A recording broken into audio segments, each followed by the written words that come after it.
everyone. In this video, I'm going to discuss some confusing phrasal verbs and their meanings, obviously.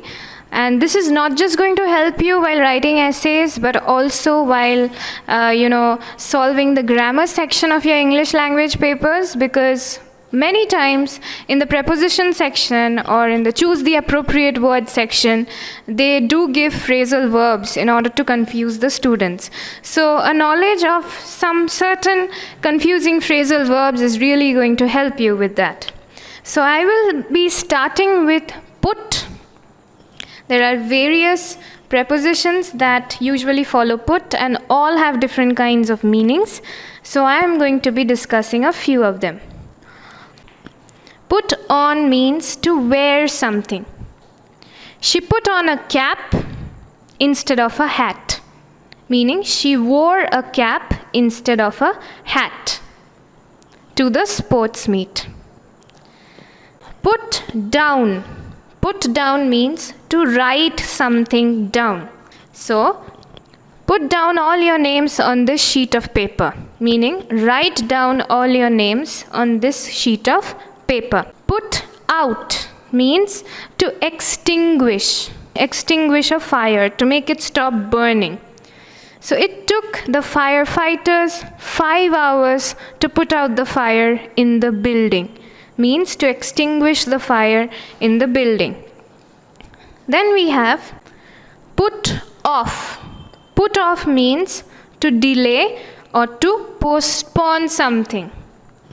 So a very famous example of this would be, never put off until tomorrow what you can do today. Means an activity that you can do and finish today, kindly don't postpone it to tomorrow, because what can usually happen is that you will be postponing it every day to the next day and end up procrastinating the activity altogether. So put off means to postpone. Another example would be, the meeting was put off till the next week.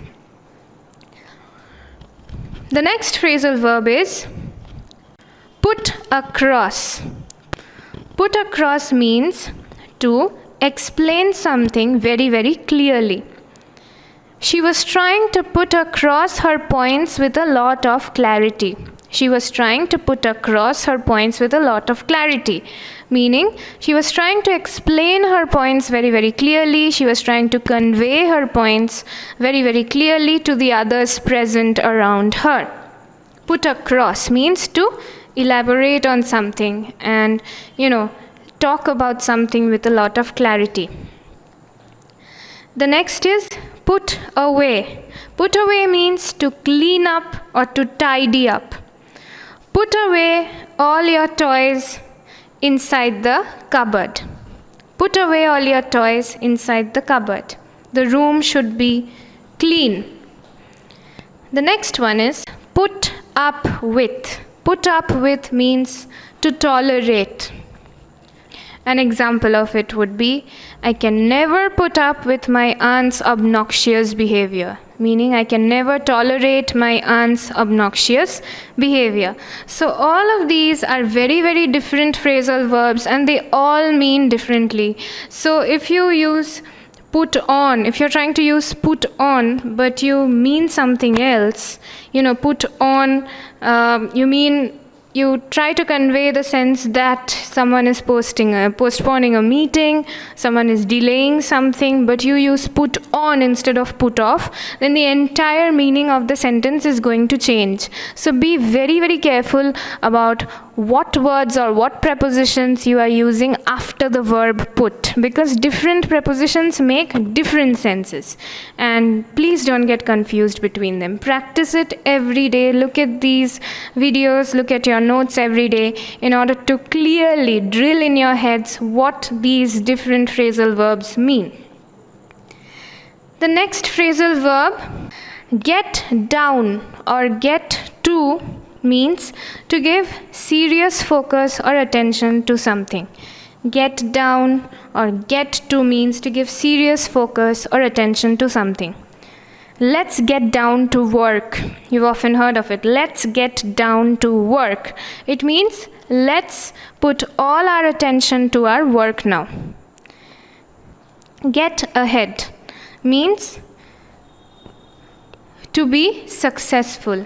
Get ahead, to be more successful than someone else. Get ahead. Or to just be successful. That's it.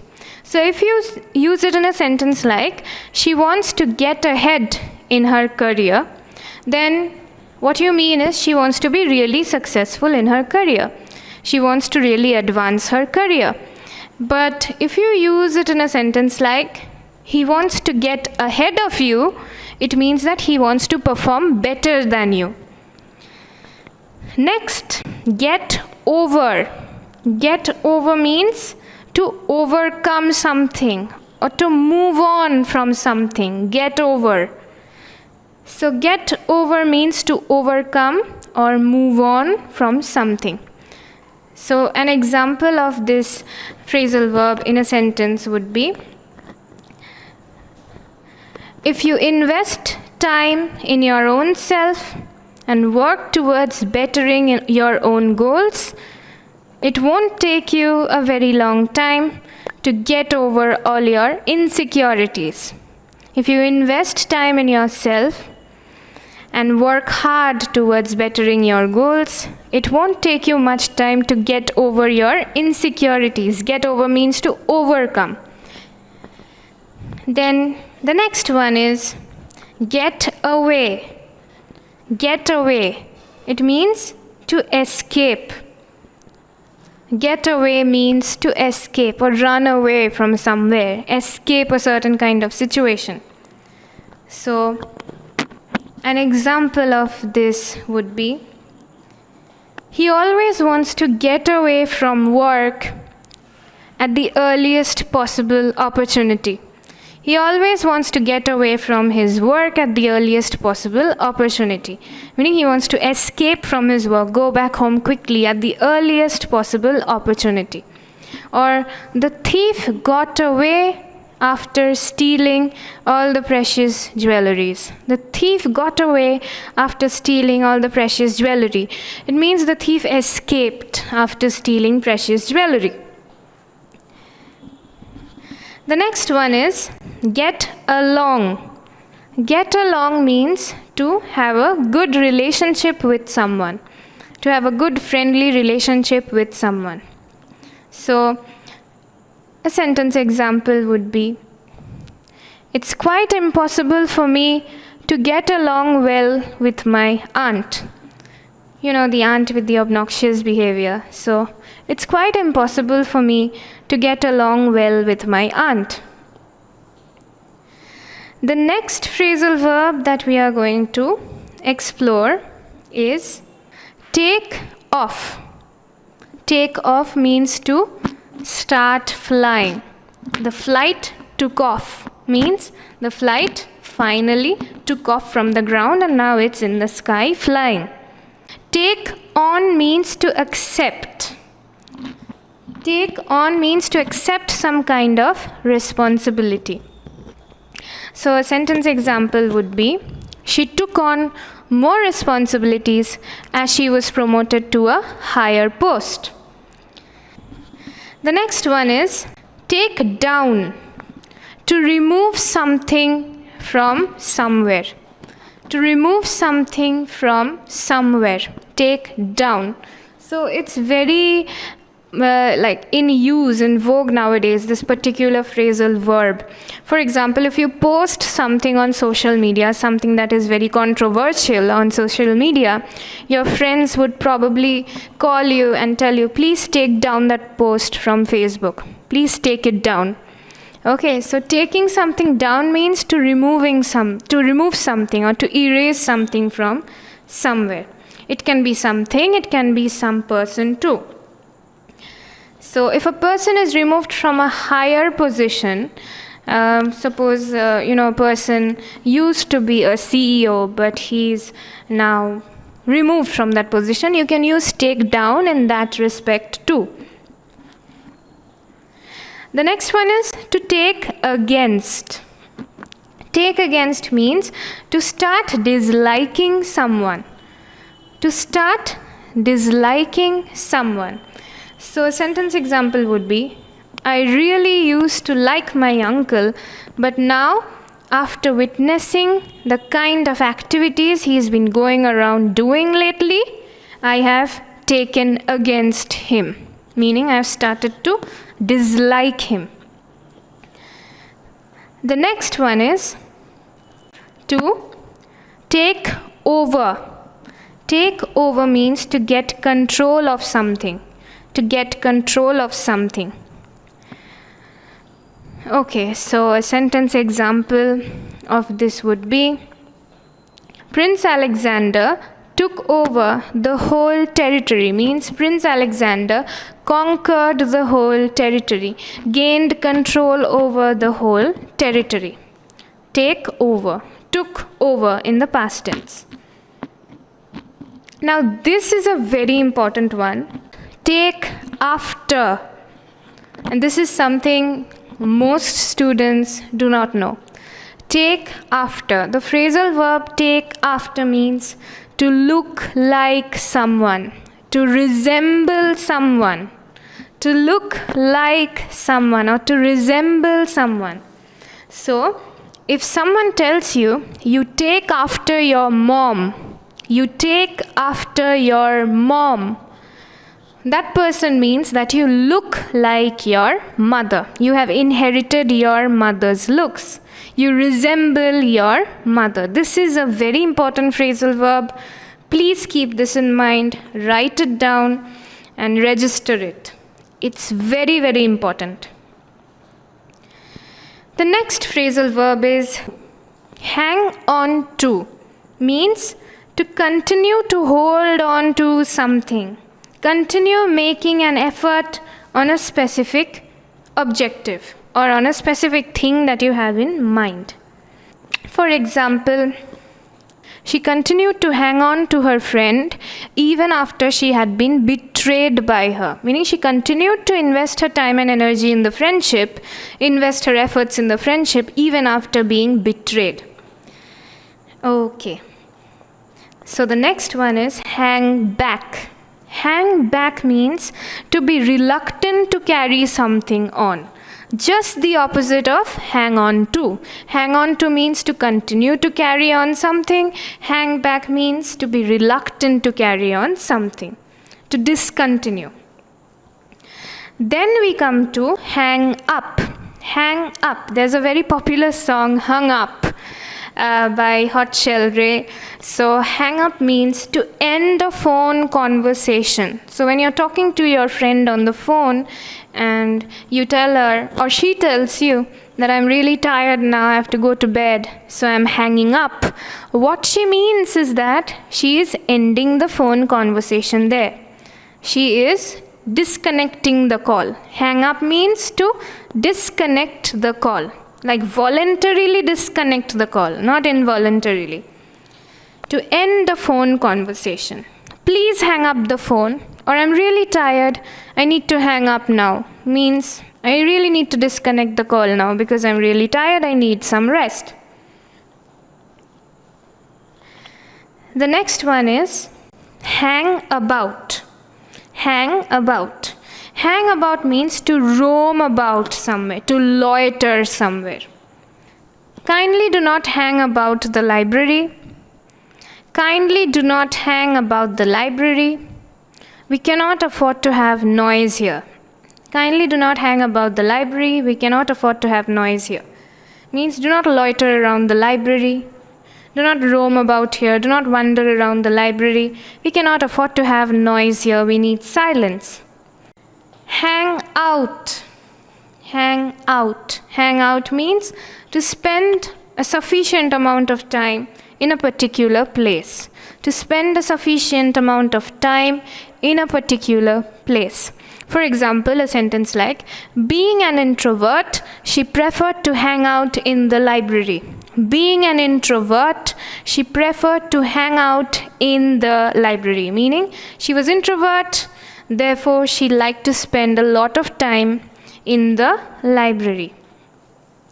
The next one is hang on. Means wait. Hold on. Hold on and hang on, they mean the same thing. Wait. Okay? Hang on a minute. I'm answering the call. Hang on a minute, I'm answering the call. Meaning wait a little bit, I'll be answering the call. Now let's move on to phrasal verbs with check. Check in. To register your arrival somewhere. To make your arrival known. To register your arrival. You check in at the airport, you check in at a hotel. So you're making your arrival known there. You're registering your arrival there. She checked in at the hotel at 10 a.m. The next, check off. Check off. Check off means to tick off something. To mark something with a tick. A sentence example would be, she checked off all the items on her to-do list before she went to bed. She checked off all the items on her to-do list before she went to bed. Check up. Check up. To investigate or examine. You say, I'm going to the doctor for a checkup, means the doctor will examine you. So you're going for a checkup. Or checkup can also be used when it comes to investigations. The detective was very careful to check up every detail of the case. Check up on. Check up on means to get information about someone. How that person is keeping, what that person is doing. Just to check up on someone. To obtain information about someone or something. So this is also very much in vogue nowadays. So if you call your friend and your friend asks you that, why have you called me? You say, nothing like that, just to check up on you. Means, I've just called to know what you're doing, what's up with you, how you are, if there's anything you want to tell me. So check up on means to obtain information about someone or something. The next one is check back. Check back.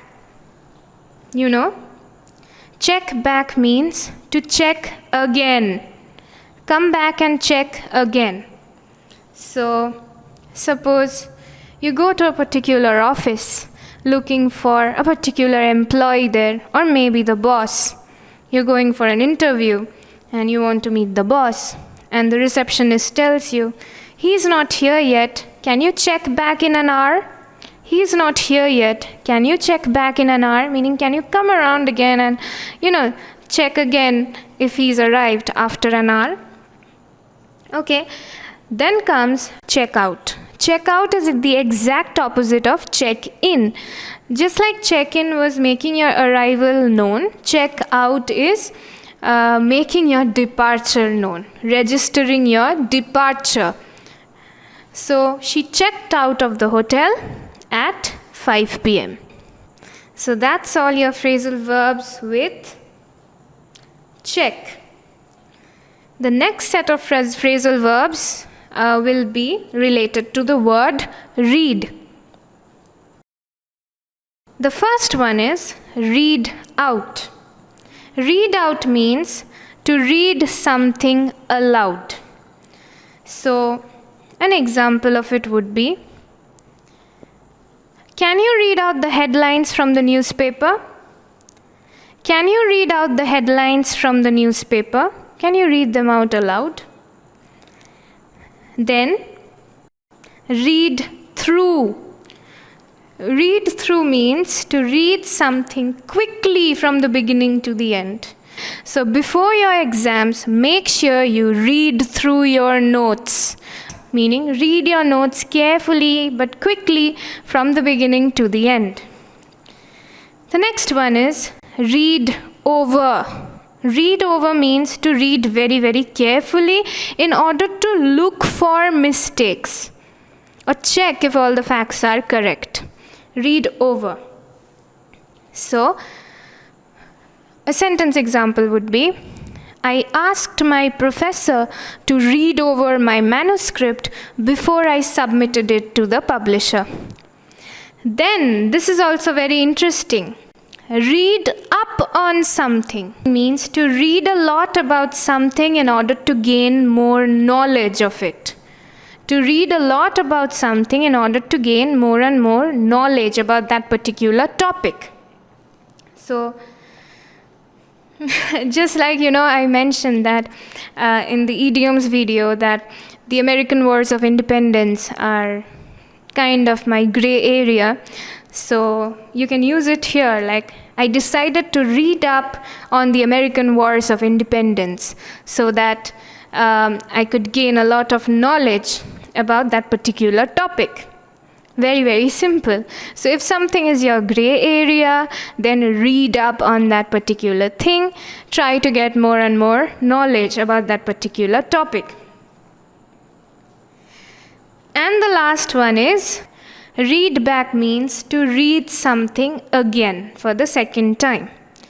Read something again for the second time.